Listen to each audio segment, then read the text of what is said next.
Welcome to Let's Chat with Julie Lewin and the Trauma Talk series, where together we'll navigate the depths of the impact trauma has on our lives and collective well-being, shining a light on resilience, healing, and the transformative power of doing the inner work. I'm your host, Julie Lewin. Thank you for joining us. Welcome back to Let's Chat with Julie Lewin, and I'm so happy to have Rita Bliven here with us today. Rita has a story of hope. There is hope after parental kidnapping and a lot of trauma in her childhood. She has done the inner work. She has, goosebumps. She has been able to create a life of love and hope and joy and purpose. And I'm going to deep dive into that with her, because I know that when you're at the bottom of the valley floor and you think that there's no hope of ever getting out of that place, that the best way is to hear stories about people who have traversed that.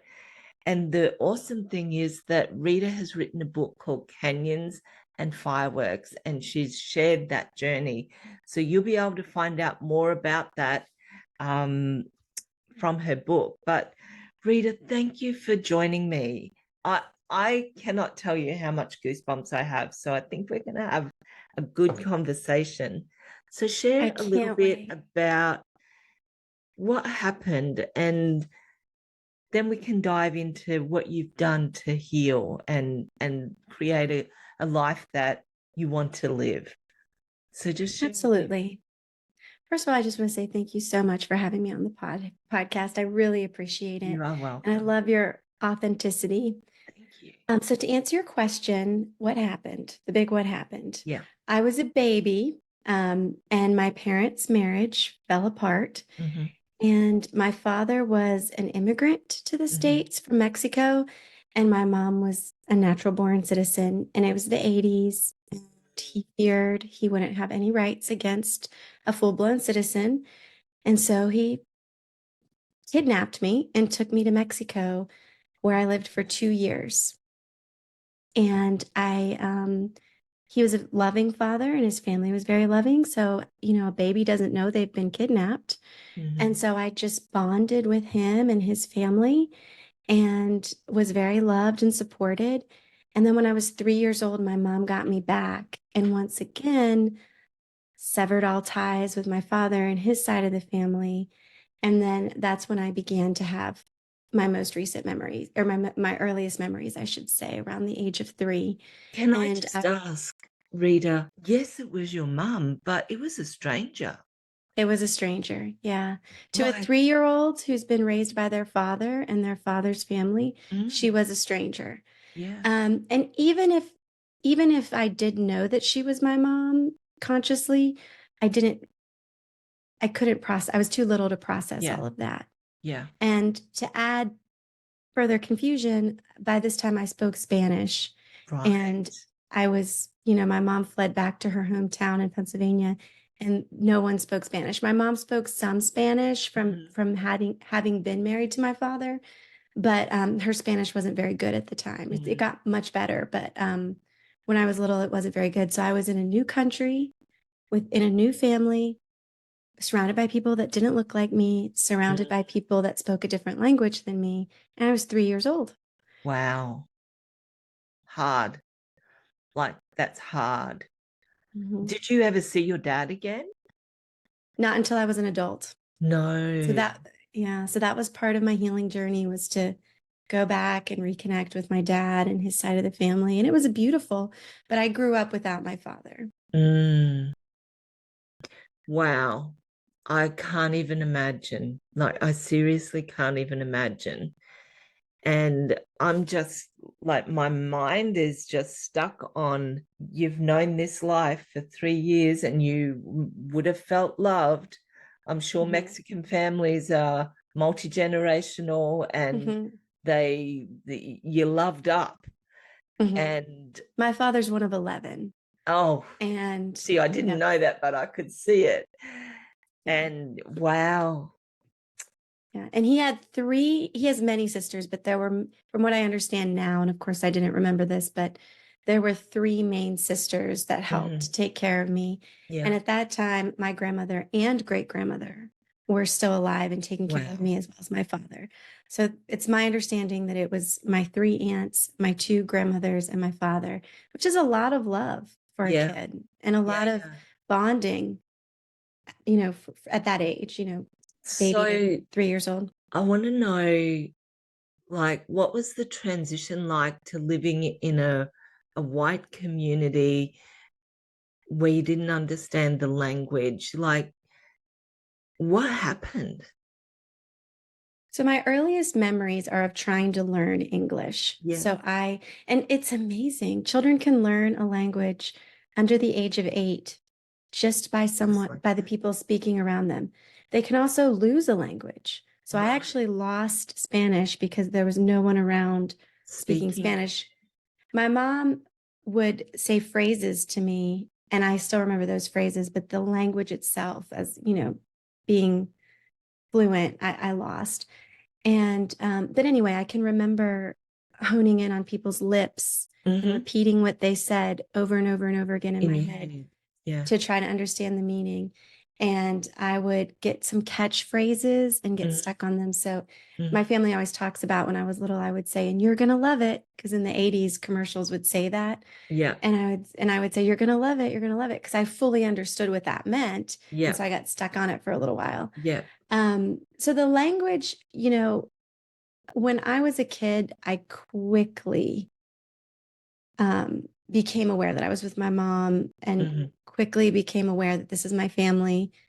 But the language is really what continued to make it forefront in my mind as to what had happened. Yeah.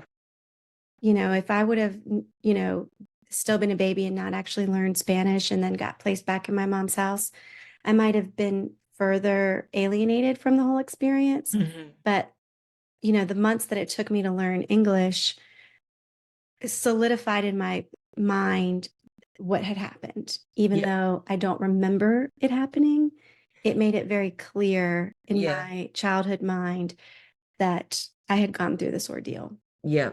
And I'm hearing in my left ear, I know this sounds really weird, but talk to me about attachments. Is it a syndrome? What is that part of your story? What Mhm. happened there? So we all have attachment. Yeah. So attachment is based off of a theory called attachment theory. Yeah. And the idea, and anybody who's a mom already knows this, or Yeah. a dad or family, it's kind of a little bit common sense, but the idea is that children are supposed to be raised by at least one constant, loving caregiver. Yeah. And if a child does not have that one constant loving caregiver, if there's extreme separation or abuse or neglect, then the child doesn't form that first Mm. formative bond Mm. that then is the foundation of really all of their development. Mm. So you can be physically healthy Yeah. and have all of that going for you, but if you don't have that first bond that says, I'm a helpless child, but there's this source of protection, Yeah. it creates a lot of insecurity and a Right. feeling of not feeling safe. Yeah. And it's something in the subconscious mind because we're talking about babies. We're Yeah. talking from, baby into the toddler years, but it still gets imprinted on the heart or soul or however you want to Mm. say it. And that is the foundation of all of life. It's the foundation of identity. It's the foundation of future relationships. And it's the foundation of development because when a child feels secure and safe, then they're free to explore. They're Yeah. free to figure out what they like. They're free to, try to grab the scissors and go running around. No, and the parent's going to take the scissors off the 2-year-old and keep them from harming themselves. Yeah. The child that's had disrupted attachment might not be as free to do all of those things because they Right. don't have that foundation of I have Safety. somebody bigger and smarter than me taking care of me. It's Mm. I'm taking care of myself. Yeah. So that's Wow. where the attachment piece comes in. Yeah. That's interesting because as you're speaking, I'm reflecting back on I have two children, and Tash was so I was probably home more with her than the Mhm. second one. And I started working when my second one was like 4 or 5 months old. Mm. And so he was more attached, and he more wanted to sit and lean on me when I was there. And then that created this dynamic between them, both of them, that they would vie for my attention. So Mm. when I was there, and it's just like my mind's gone like this. I I understand that. And Mhm. but I knew that the attachment that my son had wasn't healthy. And so when he Mhm. was about 9, I just said, we can't do this. We can't have this dynamic. And I Mhm. started consciously moving out, and his dad would do a lot more things with him. He was Mm. playing baseball, and they threw the ball a lot, like hours every day after Oh, wow, school. that's wonderful. It was a lot. And Mm. I kind of took more of a back seat because I wanted him to know himself as a whole being, Uh-huh. if that makes Mhm. sense. Oh, yeah, And I was absolutely. I was I was aware of that, but I didn't know anything about it. I just Mhm. knew that I You needed were for a him to mama. be You were a whole. mama who Yeah, sensed something yeah. was off. And what you're describing is more anxious attachment. Oh, So this is really what's neat is that we all have a tilt, either a little bit more avoidant or a little bit more anxious. okay. Even in the healthy range, even Mm. if we're healthy, we all tilt one way or the other. Then when something traumatic has happened, we tend to become extreme. And so Right. you'll have an extreme anxious attachment or extreme avoidant attachment. And then there's actually a third, there's disorganized, which is a combination of both. But the anxious attachment will cause the child to be more clingy and to fear being alone and Yeah. to, get their sense of security always from somebody else. Hmm. And the avoidant attachment says more so these people are unable to meet my needs. And so I'm going to meet my own needs. And so they tend to be hyper independent and shut down intimacy and, can be workaholics. And so neither one is healthy, but they're Hmm. just different. Hmm. They're just different ends of the spectrum. And you know what? You just saying all of this is my memory brain is just opening up, because my son spent so much time in hospital. Like until he was Mm, 9, he wasn't well with mm, pneumonias and mhm. asthma, and like he had a lot going on. And now I think of it, like at 15 months, he's in hospital with pneumonia, and I leave him there and go home to sleep because there wasn't anywhere for the parent to sleep. Mhm. And so it started when he was a baby. I And was I love leaving that him. I Yeah. love that you bring this up because in the past it used to be, or it used to be believed, I should say, that you had to have a dramatic story like mine, like you were Mm, kidnapped or abused or neglected. mm. But I can tell that you're a loving mother, Yeah. and it was the circumstance of him being hospitalized, of you having to Mm. go back to work, Yeah. that created a little bit less than the most Yeah. healthy attachment style. Yeah. And, now there's new research that the majority, 2/3 of adults in the West have some sort of attachment issue. Right. And so it could be a hospitalization. It could just be that both parents had to work. That's And what, seriously, Rita, this is what at the beginning of this podcast, I was thinking it was in the 80s that both parents were working. mhm, And that's when my yeah. children were born, in the 80s. My mum was a stay-at-home mum. And Mhm, so she was always there. Like I mean, always. And then in the 80s, it was like, well, to afford to live, both parents Mm-hmm. work. So from there, our children are being left in childcare most often, Mm-hmm. like Mm-hmm. the big percentage. I know there's stay-at-home mums, and I know that there's other ways of raising your children, but I'm talking about the majority. Our Mm-hmm. kids are going off to childcare early. Very early, yep. So Mm, attachment theory states that the first bonding happens between 6 months old and 2 years old. wow. And so when do you put your kids in daycare? That's it. Like, that's the Usually, question. what is it, 4 months, I think is here in the States, I think it's 4 months when you can put a So, child in childcare. yeah, in Australia, they can go in at 6 weeks, but Ooh, I know. it might be Um, 6 weeks here too. I but don't know, but in Australia, they have parental maternity leave for 4 mhm. months. So they're Oh, that's getting money nice. from the government for 4 months, I Mm. believe. Um, and then they have to make that hard decision. What am I going to do? Mm-hmm. Yeah. And I do think it's possible to have both parents working and to still develop a healthy attachment with your child.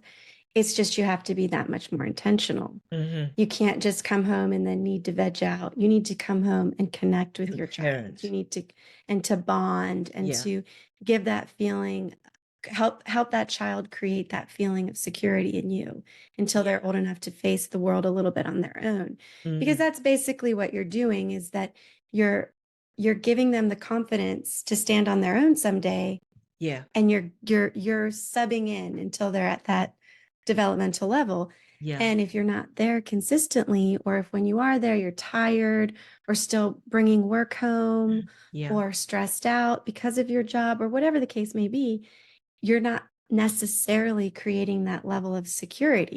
Yeah. You're not taking the time to say, you know, don't grab the scissors because you're too busy looking, at your laptop doing your work from Mm-hmm. home. That's just an example, but you understand what I'm Yeah. saying is Yeah. you have to be that much more intentional if you are going to have two parents working. Yeah. Wow. I'm saying this as I was born at the end of the 50s and had my children in the 80s. All I can say is I'm so grateful I had my Mhm. children when I did. I Mhm. can't imagine parenting today, to be honest. Mhm. I It's a little just, bit harder. I I think, know. yeah. I think, Yeah. corporate America has gotten more demanding. Right. Um, and I wasn't there, when women entered the workforce, so maybe not, but um, it's certainly demanding. Yeah. And now there's so many more distractions vying for your child's attention. Mm-hmm. So it breaks my heart when I go to a restaurant and I see, a 2-year-old in a high chair, and the first thing that the parent does Gives at them the their phone. restaurant is put up a iPad or phone Mm-hmm. to entertain the child while they get everything ordered. And, and I'm not, if you need to do that, sometimes I get it. But at the same time, you have from 6 months old to 2 years old to create a bond that's going to impact the rest of your child's life. And so it's important. It's a It's crucial huge. time. It's It's huge. huge. And Yeah. you've just opened me to a whole new level of awareness that Mm, I didn't need to know, obviously, because I didn't know. But mhm, when you hear something, mhm, this is a like a fork in the road moment for me mm, of awareness that I will never forget. Never mm. forget. And I think it could be because we're hoping to be grandparents, Uh, and I needed to know this mhm, moving forward. I've got goosebumps. But what I want to know now that you've explained all of that, so you were with your father's family for 3 years through all mhm. of that developmental stage. So you had good foundations, right? hmm Yeah, but then I was separated from it. that's right. So So so then that what was the created a trauma. consequence of that? Like what Is happened to you yeah. as a little girl leading into adult? So I had a lot of anxiety and Mhm. I was a depressed child. I remember Right. being in first grade and being depressed. Oh, bless. Um, but I think all of that was a byproduct. And the real issues were that because I didn't have a strong attachment, I felt extremely out of place. I had trouble trusting Yeah. people. I had trouble trusting my mom's side of the family. Not Yeah. because they weren't trustworthy, not because they didn't love me, but because they were strangers. And then even when they weren't strangers, Yeah. um, it still didn't feel quite right. Right. um, and and then I also just anytime anybody got too close, I would get super uncomfortable. Yeah. Yeah. And I wanted to be independent. Yeah. My earliest hopes were to grow up and move to a big city and be independent. And Yeah. not to say that everyone who has that as a hope is suffering from an issue, No. but for me, I had all of the classic telltale signs of someone with an avoidant attachment Mm-hmm. disorder. They don't really say disorder anymore. They just say an extreme avoidant attachment style. But in the 90s, when I, first learned about this, it was disorder. And I had all of the signs. I wanted to be independent. I pushed people away. Mm-hmm. I had trouble trusting people. I felt alienated. And as a result of all of that, I was depressed and had some anxiety. Yeah. So when did you leave home? I left at home as early as possible. So, just the way my birthday falls, I was 17 years old when I graduated high school and I You moved were out of off. state. I was off. And so, and I know other people do that too, but for me, it was just, I had to go. Yeah. I had to go be independent. Although I knew, that I had an issue, I didn't fully understand it at that Mm-hmm. time. Of course, a more mature mindset would say, well, I have the urge to go, but I need to not go. I need to face, these issues. But I was 17, so Yeah. off I Yeah. went. Wow. And so did you go to college or did you get a No, job? What did you I do when you I left? got a job. So I moved to North Carolina with the intent of paying my way through school. Yeah. I, of course, was extremely naive on how difficult that is to do. So I Mm-hmm. got a job and I got a second job and I got a third job. And I was that, super young kid that was hanging out with 25-year-olds and 26-year-olds that Right. were, like me, working jobs that we could get. And, Yeah. um, it was the early 2000s. And so there were jobs to be had. Mm-hmm. And they all applauded me because I was so much younger and doing what they were doing and, just figuring life out. Yeah. And so that's what happens with the avoidant attachment person is that they're usually applauded because they usually can work it out. Right. They're lone wolves who, regardless of the cards that are dealt to them, And work something out. yeah, so people see them as brave, strong, hmm courageous, independent, and hmm when I say independent, it's like that that's Hyper, a hyper independent. really, really valuable quality to have. Oh, And agreed. Yes. yeah, But it was and coming from a bad place. but that's what I was just about to Yeah. say. Like Yeah. inside, you didn't feel all of that. Secure. I Yeah. didn't feel, when we think of, well, wow, she's really independent, we think she's confident, she's Hmm. secure in her identity, Yeah. she knows what she wants. I was super independent, but I was none of those things. No. I was not confident. I didn't know what I wanted. And I was just putting my, nose to the grindstone Yeah. and not really living. I Yeah. was supporting myself, but I wasn't really living. I wasn't really, having hopes and dreams and working towards them. I wasn't in touch with my feelings. I just, Mm. worked. My solution for everything was just to work harder. Work harder. Um, Like you were wor- like you weren't multidimensional, you were one-dimensional. That's a Yeah. very good way to say it. Yeah. Yes. I wasn't, for someone who, well, the college years, even if you don't go to college, the college years is when you start to develop as an adult. Mm. So, the toddler stage, you begin to explore and develop from the baby stage to the toddler stage. Yeah. You might grab the scissors. That's when kids say no more than ever. Yeah. And then there are all of these other developmental stages. And because of my lack of attachment, initial attachment, I never fully went through those developmental stages. Right. Did I continue living? Yes. Did I learn that you can't grab scissors and run around? Yes. But I didn't learn that I could, that it was okay to cry and it was okay for my mom to soothe me sometimes and it was okay for me to self-soothe. Yeah. I didn't learn those things. Yeah. And then same thing with the adolescent years, and then same thing in the college age years. And so you're just missing out on the development of a person. Yeah. Your physical body may be developing, but you're not emotionally and intellectually and spiritually developing. Yeah. And so that was very much the case with me. And there were, of course, tidbits. I mean, of course, I learned to drive, and that was the first major thing that was such a big responsibility, and so I learned to take things a little bit more seriously. So it wasn't that I missed out on everything. It's that, considering that I was loved so much by my family and considering that I have a reasonable intellect, I didn't develop as much as I should have. Yeah. Because I didn't have that foundation of a strong, healthy attachment. So how did you remedy that? Counseling was a big part of it. Yeah. So, my mom got me in counseling in the adolescent years, 13, 14 years old. Okay. And that just made counseling normal for me. And so just all throughout my life, I would turn to counseling.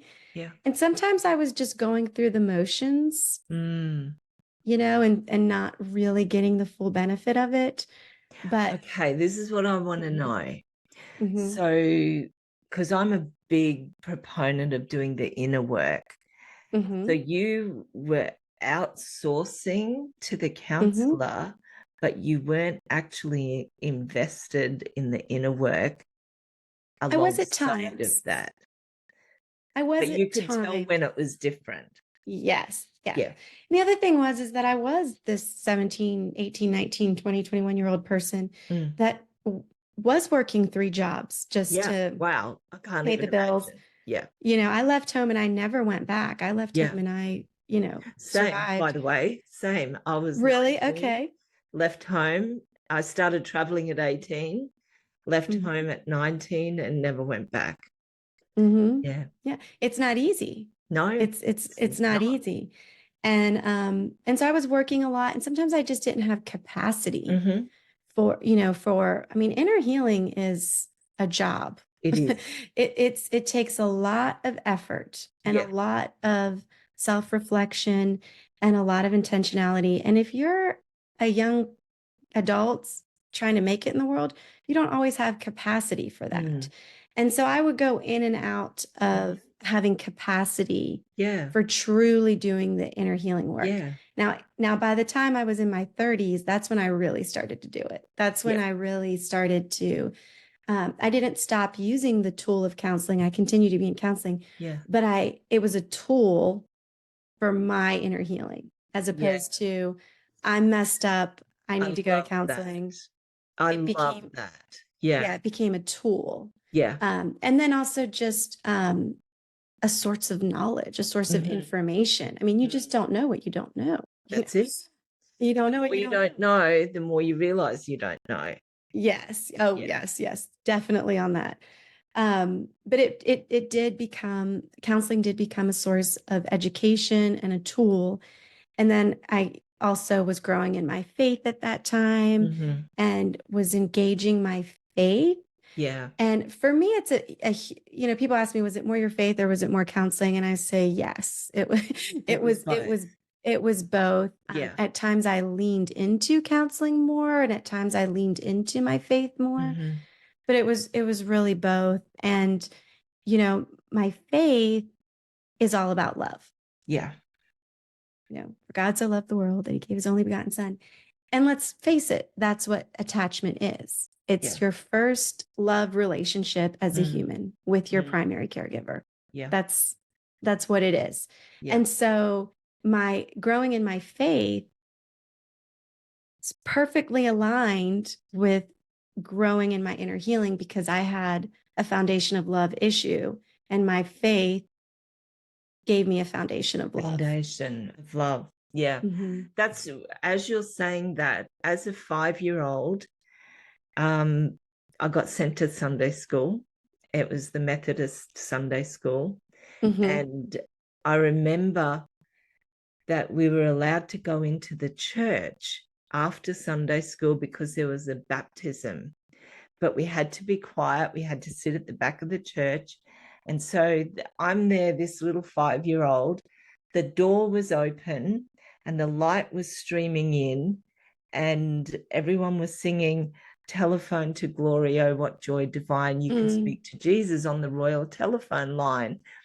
And I was struck by the words, but I was also struck by the light and the dust in the light. And I had this moment of expansion of just being at one with God. And it was such a profound time for me that afterwards I was always searching for that experience again. And so that was my foundation of my faith. And I knew it was real, but I lost the connection at different times. And so that was that's what motivated me, was that 5-year-old experience. I can't tell you how many churches I went to, all different denominations, all different faiths. I've searched it all, and I've got goosebumps. The conclusion I came to is that it has to be my heart connection, and that my faith has to be strong from within. It's the inner journey, the inner work with my connection, not what I do in the outer world. And when I came to that, that's when I felt that deep core level of peace, ongoing, like not randomly, ongoing peace. And you've just reminded me of all of that as you're talking. And yeah. There's so much to unpack there. There's so much to unpack there. So I don't usually talk about it on podcasts because that's usually not the interest, but your foundation of attachment with your primary caregiver isn't just about future relationships with other people. It's also about your future relationship with yourself, with the Goosebumps world, again. with the world around you, Yeah. and then, with God. And the first podcast I ever did is called the God Attachment Healing Podcast. And I love it because he does focus on the idea that if you don't have that strong foundation of love and you have trouble with your faith, it's all connected. It's you could consciously believe in God but have trouble connecting because you didn't have that strong connection from the beginning. And a lot of times we treat symptoms without getting to the root of the matter. And, of course, now this is my passion to talk about this, but it's like 6 degrees of separation. It's, anytime somebody talks about a problem, I'm like, how many steps away is that from attachment? Not many. That's really, most issues are really come down to, do you feel loved or do you not feel loved? I personally think that addiction comes from not feeling loved and trying to fill that void of what love, and there's science behind it. There's, which I don't fully understand it, but there's a cocktail of hormones that are released when we feel loved. And I think a lot of people that are dealing with addiction didn't have that cocktail released in their blood system enough. And so they're trying to get it filled outside of Just themselves. like replicate it. Yes. Yeah. And so again, it's like, this looks like a completely separate issue, Yeah. attachment versus addiction. I don't think it is. I really don't think it Wow. is. And the same with, a lot of the doubts that come Mhm. with faith. Again, in Christianity, God is a good father. Well, if you Mhm. have that strong connection with the parent-like figure, Mm. it's really easy to think that God is a good father. I mean, it Yeah. is. Yeah. It's an easier transition. Mm. Um, and so I love that you bring that up. And I love that you bring up that I had the foundation, but at times I would be disconnected. Yeah. And I think that's so great because life disconnects. Yeah. It just does, even from ourselves. I mean, I don't know Mhm. how many times I've heard, you know, like postpartum women saying, I don't even feel like myself anymore. Yeah. And so you get disconnected from yourself. But if you have that original strong foundation, you know the way home. That's it. And that's what carried me through my dark nights of the soul. That's what had me lying in bed at night going, God, if you want me to do this, you have to show me how. Like I wasn't asking out in the world, I was asking God to guide me. Mm-hmm. Mm-hmm. And I'm convinced now that it was that foundation, that Mm-hmm. experience that kept bringing me back. And the DNA is this interesting pattern Mm-hmm. of expansion and, oh my goodness, yes. And that's how we're Mm-hmm. journeying. And I always look to nature to inform me or validate what I'm feeling or experiencing.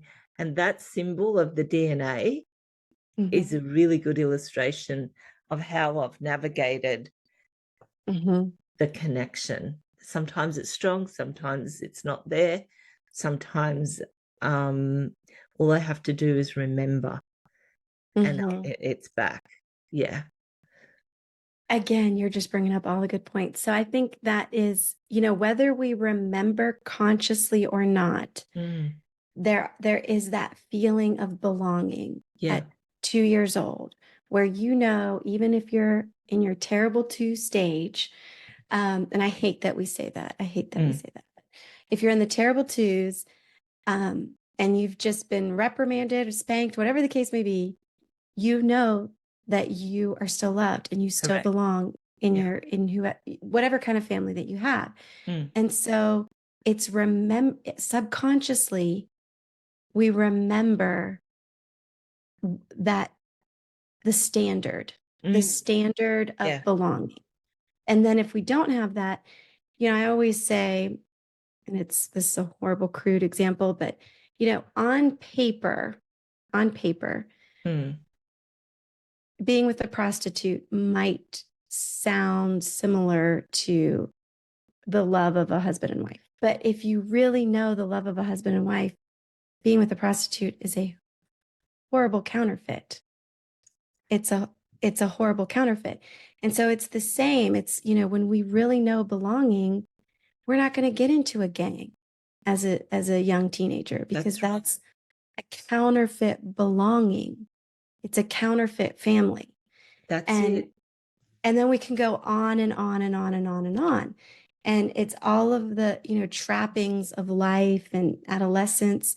Mm. If you have that strong foundation of love, you're less likely to accept a counterfeit. Yeah. Why would you take who would accept a counterfeit when they've had the real thing? That's right. That's But if exactly you right. but if you We don't should have the know. real thing, Yeah. we're all designed for love. We're all Yeah. designed for security. Yeah. We're all designed for purpose. So there's a drive to find it. Mm. But if you've never experienced the real thing, you might get How would you wrapped know? up in a counterfeit. Yes. That's And right. that's why we have widespread divorce. That's why we have a lot of things. I know I talked about gangs and prostitution, but that's also why we have divorce. That's also Exactly. why, people marry abusive people. Yeah. Yeah. Look, Because they don't know the real thing. that's right. And we've been married 42 years. We've been together 42 years. Oh, But we congratulations. were going to get divorced 4 times. Oh my goodness. Okay, wow. I know. Mhm. And we kind of have the conversation, we're getting divorced, and we go, yep. And then I would say, all right, so we just park it for 2 months. If we Mm, still feel the same in 2 months, then we'll revisit it. mhm. We never felt the same. I love it. What we did was we took the charge out of it. We gave ourselves some space, Mhm. and life just, whatever built the volcano to erupt, we diffused it. But I did that. No one taught me to do that. I Mhm. just knew that my hormones were Mm. such a volatile package within me that I wanted to go through several cycles of hormones before I made such a life-changing decision. And That's what so insightful. would That's so happen insightful. would we'd come back to balance, and then we'd go another 5 years until the volcano came. We haven't wanted to divorce for like about 25 years now. But Okay. but in those early years when the kids were like going through their phases of growth, Mhm. and we were both working, I was unwell, like there was a lot going on. It was like having to decide what was real and what was made up. Like Mhm. What what really matters. exactly. Mhm. And the last time I was in a spiritual community, the last time I said, well, we're getting divorced. And I rang them and I said, well, I've done it. And I was snot crying. And you know Mm. what? That person that I rang, she said, Julie, I want you to listen to me. If this decision that you have made is the right decision for you, I would have expected you to be happy, but you're snot crying. Mm. I think you need to go away and think about what you've decided. So I did. I went away and I thought it was the buildup of stress and pressure and being disconnected from myself. Mhm. I came back home to myself. I remembered why we got married. I remembered why this man was in my life. And it was completely transformational. And you also remembered that you had worked out other problems. Correct. And I think that that's huge with a strong foundation of identity Mm, is that you have confidence to work out problems. yeah. And I think in the West, at least, we have widespread identity issues. Mm, I personally think it comes mainly from, failed attachment. But when you have a strong sense of identity, I can weather this storm. yes. It might not be pleasant. It might Yep. be harder than I would have chosen. It might not be exactly, what I would like to do at this moment, but is it worth the alternative? Is it Correct. worth breaking up my family, my kids only being with my kids 50% of the time because we have to share custody? Mm, And you're able to make those decisions when you don't have a strong foundation, when you don't have a strong sense of identity, you can't really say I can work it out. mm. You don't really You have haven't got that. any standard. Exactly. Yeah. Yes. So again, it's a strong foundation of love allows you to develop your identity, and then you're able to face the world and build a life. Because a 2-year-old can't build their own life. They need No. their parents. They need those developmental Mm, stages so that they can then go face the world and build a life. And if any of that's broken, it's a lot harder. mm. And so for you to build this life that you love now, when did everything start clicking into place for you? Like what what were those foundational blocks that clicked into place as the adult for you to build this life that you love now? So I was just thinking about it. It was in 2014. So 10 years ago now, which is crazy. Um, in my early 30s, had been through counseling, had reconnected with my father and his side of the family at this point, and was really engaging in my faith and in my inner healing journey through counseling. And it began to just click. I had heard so much information, and I had tried to apply so many tools, and it just always felt like it was, one step forward, two steps back. I understand that. And then in around 2014, it started to be two steps forward, one step back. Yeah. Three steps forward, one step back. Yeah. It started to feel like I was really getting somewhere. And I love this because again, I have to credit my faith because I think it was God. I don't think it was me. But in hindsight, I went through all the steps of attachment healing. Right. I didn't say, this is step one, check, let's move on to step two. It was just that I started to go with the flow. And it organically happened. Yeah. And it started to organically happen. Now, I do think all of those efforts in my 20s, we plant seeds and we don't see flowers come up right away. But I think that there were some roots that were growing in that time, even though it was a huge time of frustration. I mean, my 20s were mainly just frustrated. I didn't feel like I was making forward movement in my inner healing, but I was. I just didn't think I was. In my 30s, I was, and I felt like I was, and I knew that I was, and there was evidence to everyone around me that I was. So it just started to come together. But I don't know that it would have had I not spent all of those years in my 20s, not feeling like I was getting somewhere. So I'm glad for all of it, but it was really in the 30s when it started to come together and to really, one step gave me more confidence and power for the next step and the next step and the next step. And then I ended up marrying my wonderful husband, and here I am. Yeah. Here you are. And I wanted to, you've really sparked my mind. When you said one step forward, two step back, it felt like you weren't getting anywhere. And then you said it was like two steps forward, one step back, and then three steps forward and one step back.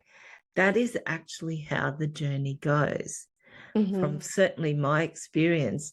And what I think happens is people get discouraged when they do the step back or the two steps back, and they think that they haven't gained anything, but you actually have.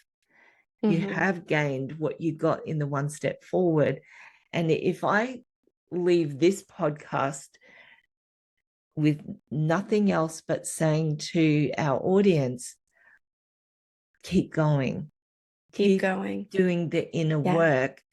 Keep going, because you will get to the point where it's three steps and one step back. We all have step backs. Like if someone says to me they don't have those step backs in their life, I would be challenged to believe them, because we're always stepping into the unknown, and we are being confronted by things that we don't know how to navigate. And so we may step back, but we then get I'm hearing the word, the arms, to keep stepping forward and keep going forward. And that's the knowledge. That's even a step back, if you learn, if you learn what not to do next time, you might not know what to do next time, but you know what not to do. Correct. And it sounds like a simple, that sounds like a simple phrase. And we're okay with that in our career or in learning a new hobby, but we're really tough on ourselves with inner healing. Correct. With inner healing. And I think a huge part of it is because we think revelation is healing, and it's not. So we hear the news. You're supposed to be confident. You're supposed to know your identity. You're supposed to have loving relationships, and it resonates with us instantly. And so then we think, well, now that I know, I can just make this happen. And that's the furthest thing from the truth. It takes repetition. It takes consistency. It takes being intentional. It takes learning what it actually means for you to become what it actually means for you to have that right there, what it means for you, not somebody else's explanation or description. It's what it means for you. Mhm. personally. Yeah. Yes. And so I don't believe that I needed to get married. You can have attachment healing, and I think I love being married. I wish I was married so much earlier than I was. I love my husband, but that might not be what it means for you. I don't believe marriage is for everyone. Yeah. Just as I don't believe college is for everyone, just as I don't believe it's for Correct. everyone, it's for you. And it just so happens that from a place of health, I then did want to get married to my Mm. husband. Yeah. But if I were here today as a single person, having walked through the steps that I walked through, I think I would still be on the other side of the detachment healing. Now it's a lifelong journey. Mhm. I think it's something that, I could easily slip back into if there was, Mm. you know, postpartum depression or something Yeah. like that, Mhm. or, a traumatic loss, Mm.